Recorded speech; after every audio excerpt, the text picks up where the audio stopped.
Teach Like Your Hair's on Fire: Methods and Madness Inside Room 56 by Raffae Esquith. This is the inspiring guide, if you will, that I had the pleasure of reading. It is Raffae Esquith's teachings of his techniques that he uses in the classroom and that have been so inspirational and that has made him one of the most acclaimed educators of our time. His classroom setting in this book is in a Los Angeles neighborhood, in which he has fifth grade students that are strongly influenced by drugs, gangs, violence, and they live in poverty, and not to mention English is their second language. But in Raffae's classroom, things go a little differently. They are in the top 1% of their standardized tests. They go on to attend Ivy League schools. And even as fifth graders, they perform Shakespeare, and English is their second language. I mean, it's really amazing what he's able to do with these students, and that's what we learn from it.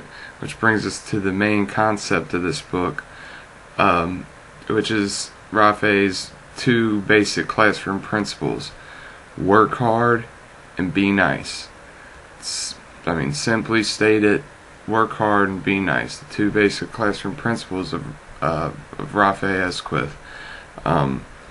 For working hard, Raffae says, there is no shortcuts in anything. No shortcuts for anything and everything that students do inside his classroom. He goes on to say, to learn is not to rush through something, but to focus mindfully at the work at hand and observe your own progress. For the second principle, he says, be kind. Two short words that can really easily, bring out the best in all of us. You be nice to people, it makes you a better person, and maybe it'll brighten their day. That brings out the best in all of us. For many of us, this can be difficult to do consistently, but it is in high command for teachers as well as students. Because emotions often can take control of our rational minds, and will frustrate us and will cause us to lose patience with ourselves, thus not making us working hard and thus not making us very nice.